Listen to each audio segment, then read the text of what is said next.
오늘은 어린이 주일, 어버이 주일이지요. 여러분들은 부모님을 공경하시면서 살아가고 계십니까? 조금 무겁죠? 네. 공경이라는 말을 다른 말로 표현하면 사랑하고 섬기는 것이라고 말씀드리고 싶습니다. 자녀들은 부모님의 사랑과 은혜 안에서, 섬김 안에서 성장을 하게 되지요. 부모의 은혜와 사랑, 섬김을 받을 때에는 그 사랑이 얼마나 큰지를 잘 알지 못하죠. 그런데 세월이 흐르고 아이가 엄마의 자리, 아빠의 자리에 있을 때, 그리고 부모님을 떠나보낸 자리에서 나를 향한 부모님의 사랑의 울먹이죠.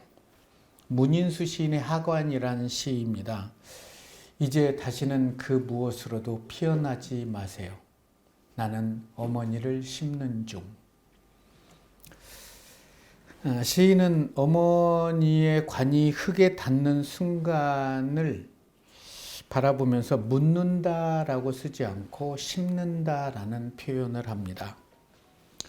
어머니를 땅에 묻음으로 잊혀지는 것이 아파서 마음에다 심고 살아가면서 꺼내보려고 씹는다라고 표현을 한 것 같아요. 저희 어머니는 52세에 지금으로부터 한 40년 전인가요? 84년 4월 1일에 뇌출혈로 소천을 하셨습니다. 그때 제 나이는 22살이죠. 그런데 지금은 제가 어머니보다 더 많은 나이를 살아가고 있어요. 엄마가 없다는 것은 자녀에게는 큰 사랑을 상실해 버린 것과 같죠. 그래서 어머니가 내 삶에 없다는 것은 가슴에 큰 구멍 하나가 뚫려서 늘 시린 바람이 왔다 갔다 스치는 거라고 저는 생각합니다. 뇌출혈로 소천을 했기 때문에 그 나이 때는 사랑을 받을 나이잖아요. 그래서 어머니 사랑합니다. 어머니가 저의 어머니가 되주심에 감사합니다 라는 표현을 하지 못한 게 이내 조금 마음이 아프죠. 부모는 자녀를 향해서 내어주고 또 내어주고, 어찌 보면 숲처럼 그리고 나무처럼 그가 언제든 찾아오면 그 자리에서 자녀들을 포근히 안아주고 그들을 기다려주고 위로하는 분이 부모님 같아요. 저희 어머님이 떠난 지 40년이 흘렀고 지금은 제가 그 어머니보다 더 훨씬 나이를 많이 먹었어도 여전히 어머니의 사랑이 그리운 것은 나를 향한 어머님의 사랑이 너무나 많았기 때문이죠. 그런데 우리가 한켠 다시 돌아보면 내가 주님을 만나고 주님께서 그동안 나를 향해서 부어주신 은혜를 깨닫게 된다면 살아가는 날에는 주님, 예수님, 하나님 하면 그 사랑에 울먹일 수 있다면 참 좋을 것 같아요. 여전히 우리의 삶에 어머니가 그리운 것은 그 여인에게만 가장 많은 은혜를 받았기 때문이죠. 세상의 그 누구보다도. 그러나 시대가 흐르면 흐를수록 이 시대는 부모님을 공경하는 그 빛이 잃어가는 시대라고 생각합니다. 오늘 함께 은혜 나눌 말씀은 출애굽기 20장 12절의 말씀입니다. 함께 읽겠습니다. 내 부모를 공경하라. 그리하면 내 하나님 여호와가 내게 준 땅에서 내 생명이 길리라. 아멘. 성경은 부모님께 잘하면 하나님께서 복을 주신다고 말씀을 합니다. 그러나 부모가 자녀에게 잘하면 복을 받는다는 얘기는 성경에 기록되지 않았어요. 왜 그럴까요? 사랑은 내리사랑이라 그럴까요? 그렇다면 왜 십계명에 내 부모를 공경하라고 말씀을 하셨냐면 부모를 공경하면 내가 복을 받기 때문에 그러죠. 자녀가 복을 받기 때문에 그런다. 부모님의 말씀에 순종하는 삶이 하나님께 복을 받는 삶이기 때문에 내 부모를 공경하라. 10계명을 보면 1계명부터 4계명까지는 하나님을 향해서, 5계명부터 10계명까지는 사람에 대해서, 그러니까 하나님 사랑, 이웃 사랑인데 5계명의 부모를 공경하라라는 긍정적인 표현 말고는 6계명부터는 하지 말라, 하지 말라, 하지 말라, 하지 말라로 진행이 됩니다. 내 부모를 공경하라. 그리하면 내 하나님 여호와가 내게 준 땅에서 내가 내 생명이 길 것이다 라고 성경은 말씀합니다. 그럼에도 불구하고 하나님의 말씀인데도 부모님을 공경하라는 이 말이 어느 분에게는 참 많은 부담으로 다가올 거예요. 왜 부담으로 다가올까요? 그것은 나를 사랑해준 그 사랑을 잃어버리기 때문에, 빼앗겨버리기 때문에 그런 건 아닌가. 물론 오늘 예배를 드리시는 분들 중에 부모님에게 많은 상처를 받으신 분도 있을 거예요. 그래서 부모님을 생각하면 그리운 게 아니라 잊혀지고 싶은 분도 계실 거예요. 그런 분에게 부모님을 공경하십시오. 그러면 복을 받습니다라는 이 말씀이 그분을 더 아프게 하고 잔인하게 할 수도 있겠죠. 그럼에도 부모님을 용서하고 사랑으로 섬겨야 한다는 그 말씀이 성경에 기록되어 있고 하나님의 명령이기 때문에 말씀을 드리는 거예요. 부모님을 공경하면 공경을 받는 부모가 복을 받는 게 아니라 공경하는 자녀가 복을 받는데요. 우리가 하나님을 공경하고 하나님을 사랑하면 하나님이 복을 받는 게 아니라 하나님을 공경하고 하나님을 섬기는 우리가 복을 받는다고 성경은 얘기합니다. 나이가 많이 들고 경제력이 상실하고 그래서 똑같은 얘기를 어제 한 얘기를 오늘 또 하고 계속해서 반복할 때 때로는 짜증나기도 하고 조용하라고 할 수도 있고 이랬을 때 부모님의 마음은 과연 어땠을까? 부모님은 어린 아이들이 어렸을 때 엄마 이게 뭐야? 아빠 이게 뭐야? 엄마 이건 뭐야?를 수십 번 물어봐도 짜증내지 않죠. 계속해서 들어주고 또 들어주고 그를 사랑으로 품게 되죠. 나이가 든 부모님의 모습은 바라보면서 우리는 나 또한 똑같은 과정을 밟아가며 부모가 된다는 거예요. 우리 또한 이제 경제력을 잃어버릴 수도 있고요. 힘을 잃어버릴 수 있고요. 또 정신을 잃어버릴 수도 있죠. 그때의 아름다운 노년을 걸어가려면 지금 내 삶 앞에 나를 사랑해준 부모님을 공경하라는 거예요, 성경은. 부모가 자녀를 섬겨줄 때는 모든 자녀들은 부모님께 잘한다고 합니다. 엄마, 뭐 내가 커서 뭘 해주고, 뭐 얼마를 드리고, 그런 얘기를 하지만 그 말처럼 부모님을 공경해 주셨으면 좋을 것 같아요. 우리는 자녀를 믿고 사는 사람이 아니라 하나님을 믿고 살아가는 사람이기 때문에 노후를 걱정한다면 우리는 부모님께 잘해야 됩니다. 부모 공경은 율법의 문제도 아니고요. 노력으로 해결될 일도 아니에요. 오직 주 안에서만 할 수 있는 일이라고 성경은 말씀합니다. 에베소서 6장 1절에서 3절의 말씀을 볼까요? 자녀들아 주 안에서 너희 모든 부모에게 순종하라. 이것이 옳으니라. 내 아버지와 어머니를 공경하라. 이것이 약속 있는 첫 계명이니 이로써 내가 잘되고 땅에서 장수할 것이다. 2절의 말씀을 보면 내 아버지와 어머니를 공경하라. 이것이 약속이 있는 첫 계명이라고. 사도 바울은 에베소서를 쓰면서 10계명의 5계명을 인용하면서 내 아버지, 내 어머니를 공경하라라고 얘기를 합니다. 에베소에 있는 많은 사람들이 자녀들이 어머니, 아버지를 공경하지 않은 모양이죠. 그리고 1세기의 유대인들은 부모님을 공경을 많이 하지 않고 하나님께 드렸다 하면 부모님께도 잘했다고 하면서 부모를 외면해버리는 그런 시대를 살아가고 있었죠. 하나님께서는 이스라엘 백성들을 애굽에서 구원하시고 애굽을 떠난 지 3개월째가 되는 날에 모세를 시내산으로 부르게 됩니다. 그리고 십계명의 두 돌판을 기록해 주죠. 그런데 하나님께서 주신 두 번째 돌판의 5계명에는 내 부모를 공경하라라고 기록되어 있습니다.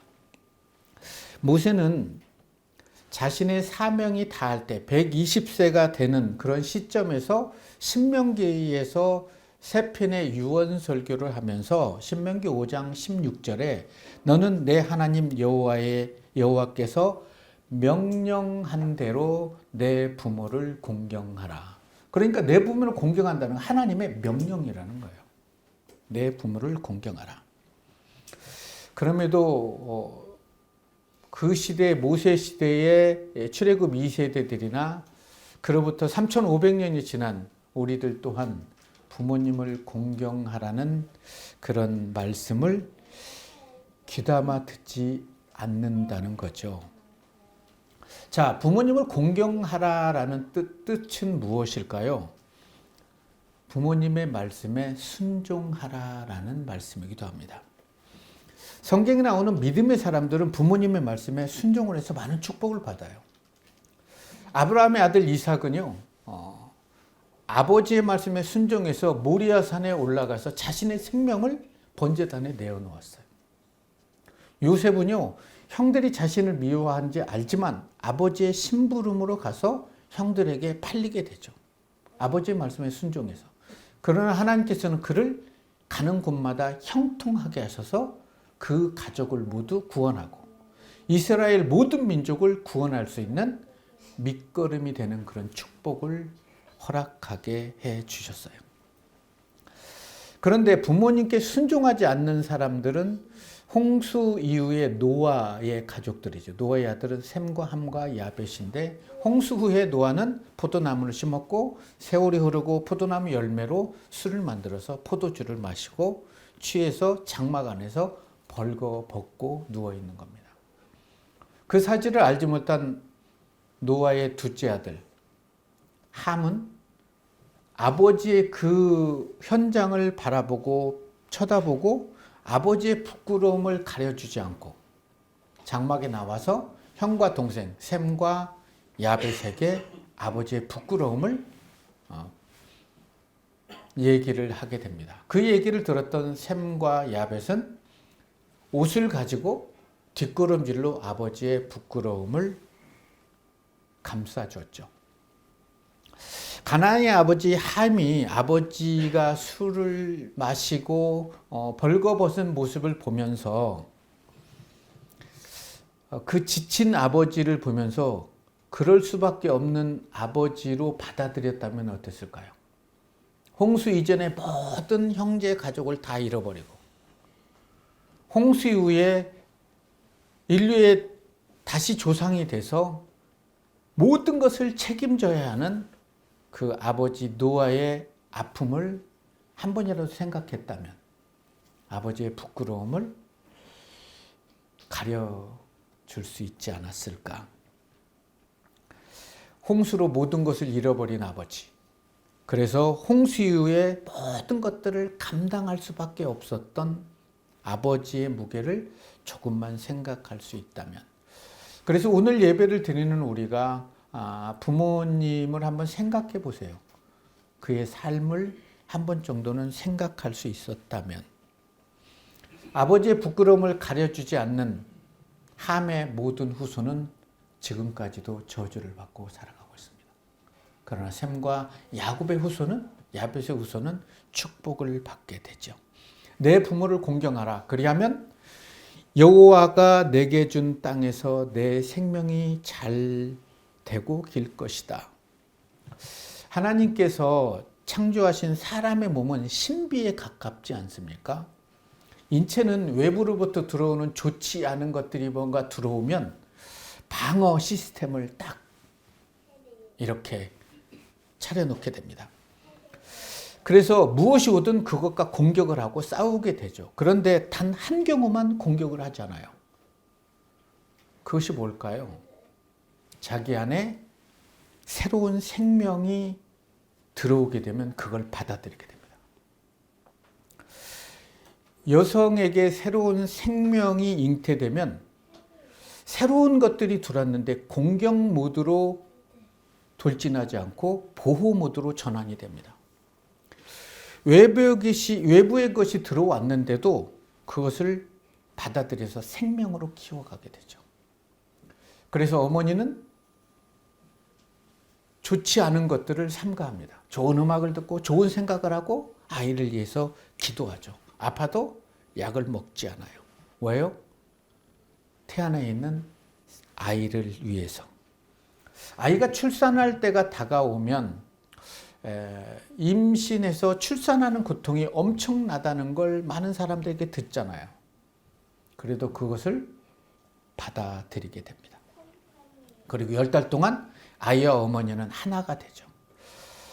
그 말은 이제 어머니는 그랬기 때문에 자녀의 아픔을 당신의 아픔으로 안을 수 있는 사람이 어머니인 것 같아요. 물론 아버지는 씨를 줬지만 어머니와 자녀와의 관계와 아버지와 자녀의 관계는 조금 다른 것 같아요. 생명이 연결된 적은 없죠.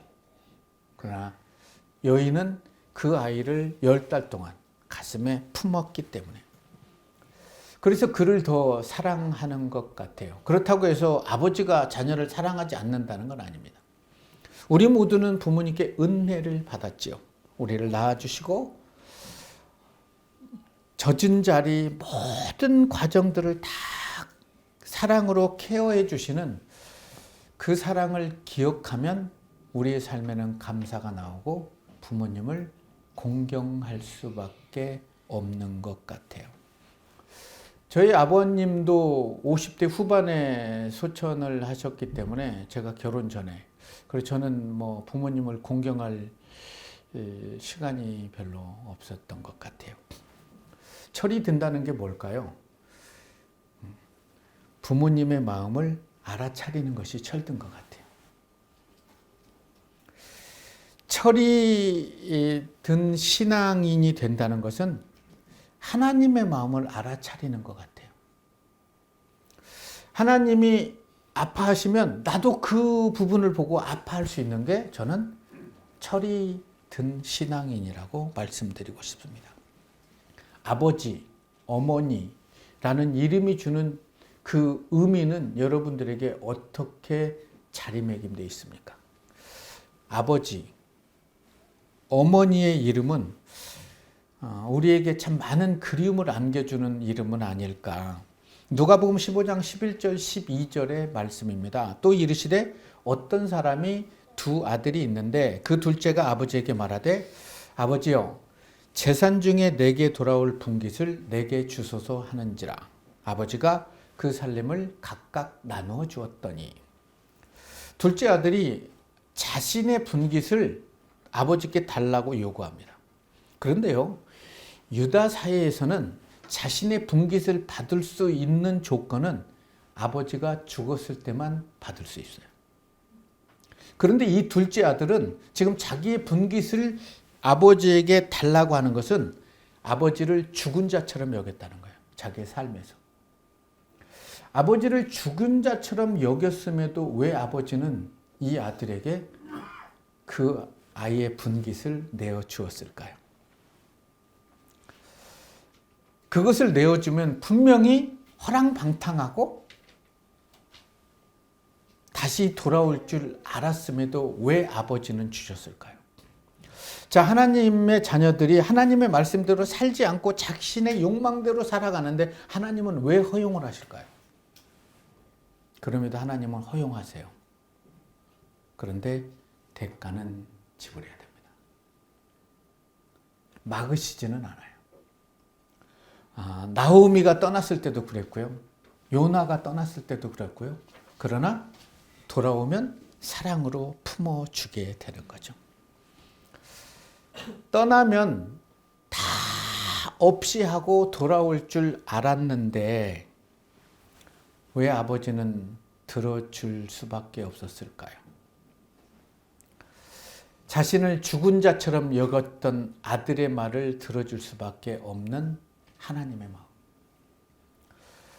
모든 인간이 하나님을 떠났을 때 하나님은 자신의 아들을 이 땅에 보내주셨죠. 그 아들만은 떠나지 않을 거니까. 그리고 모든 죄를 지고 십자가에서 그 모든 우리의 허물을, 죄를 해결해 주셨죠. 아버지가 둘째 아들의 요구를 들어주셨던 것처럼 하나님은 우리가 탈선할 때 안 돼! 라고 하지 않고 그냥 허용하시는 이유? 그곳에서도 뭔가 배울 게 있기 때문에, 깨닫고 돌아올 수 있기 때문에 허용하지는 않을까요? 내 부모를 공경하라는 말씀에도 이 말씀에 세상에는 공경할 수 없는 부모님도 계세요. 계속 자녀의 짐이 되고 자녀를 아프게 하는 부모도 있어요. 그럼에도 부모를 공경하라는 하나님의 말씀의 이유는, 부모는 유대 사회에서 굉장히 중요한 일을 하는데 그 중요한 일이 뭐냐면 아버지로부터 부모로부터 전승되어 온 하나님의 말씀을 자녀들에게 전해주는 거예요. 다시 말해서 신앙의 유산을 자녀에게 물려주는 분이 유대 사회에서의 부모였어요. 출애굽 때도 보면 하나님께서 유월절에 대해 얘기하시는데 이렇게 말씀해요. 후일에 내 아들과 딸이 당신에게 묻기를 무엇 때문에 우리가 유월절 예배를 드리고 유월절이 되면 모든 것을 청소하고 이래야 됩니까? 라고 물으면 주님께서 강한 손으로 애굽에서 종살이하던 우리를 이끌어내서 하나님의 자녀로 삼았기 때문이다 라고 이렇게 말씀하라는 거죠. 지금도 유대인들은 유월절이 되면 가족과 함께 유월절 만찬을 먹게 됩니다. 근데 그 만찬을 먹기 전에 아들은 아버지께 질문을 해요. 아버지, 오늘이 다른 날, 모든 날들보다 다른 까닭은 무엇입니까? 라고 물어봐요. 그때 아버지가 대답합니다. 우리 조상들은 애굽에서 종살이를 하고 있었는데 여호와께서 우리를 위해서 자유를 주신 그 날이 오늘 우리가 지키는 유월절이란다 라고 말씀을 해줘요. 다른 날. 하나님이 우리 조상을 애굽에서 어떻게 구원해 주셨는지를 유월절 만찬을 먹으면서 얘기를 해주는 거예요. 여러분들은 자녀들과 식사를 하시면서 여러분이 만난 하나님에 대해서 말씀하고 계십니까? 그게 부모된 자의 도리라는 거예요. 하나님의 자녀된 우리는 구원의 일부가 돼야 되죠. 부모님으로부터 전해들은 신앙. 내가 일대라면 내가 하나님을 만나고 하나님으로부터 교회를 통해서 나를 향한 그 은혜에 대한 이 신앙의 이야기들을 내 아이들에게 물려주는 것이 하나님의 구원의 이야기의 일부가 될 수 있다는 거예요. 유대 사회에서는 가장 중요한 게 가족 공동체였거든요. 가정을 통해서 자녀들은 하나님이 나를 어떻게 구원해 주셨는지 그런 이야기들을 부모에게 들을 수 있었어요. 그래서 여러분들이 이제 살아가면서 조금의 시간이 나고 그러면 아이들과 산보를 한다든지 뭐 차를 마실 때 내가 만난 하나님에 대해서 얘기해 줄 필요가 있습니다. 몇 살 때 나는 하나님을 만났고 그럼에도 하나님의 말씀이 내 삶과 어긋나고 그래서 튕겨도 나갔고 다시 돌아왔고 하나님을 사랑할 수밖에 없었다고. 그걸 너를 품고 이런 기도를 했다고. 이런 얘기를 해줘야 되는 거죠. 세상에서 가장 아름답게 나이 드는 모습은 어떤 모습일까요? 여러 가지 모습이 있겠지만 사랑하는 자녀를 품고 기도하는 모습이죠. 오늘 성가대에서 어머니의 기도처럼 얼마나 아름답습니까? 하나님을 사랑하고 주님을 사랑하고 누구를 섬기고. 부모는 나이가 들어 아무것도 할 수 없는 상황에서도 자식을 위해서 끝까지 축복의 기도를 놓지 않는 분이 부모예요. 저는 어머님이 떠나셨을 때 이제 어머님은 나를 위해서 더 이상 기도해 줄 수가 없겠구나.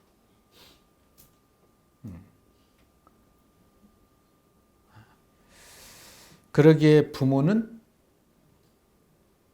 공경의 대상이라는 거죠. 아무것도 할 수 없고 경제력도 없지만 자녀를 위해서 기도할 수 있는 분은 부모예요. 그 부모의 기도를 하나님께서는 기뻐하신다는 거죠. 그래서 마태복음 22장 37절에서 이렇게 읽어보면 39절까지 예수께서 이르시되 내 마음을 다하고 목숨을 다하고 뜻을 다하여 주 너희 하나님을 사랑하라. 1계명부터 4계명까지죠. 그런데 그 이후에 내 이웃을 내 자신같이 사랑하라. 이게 5계명부터 10계명까지의 말씀입니다.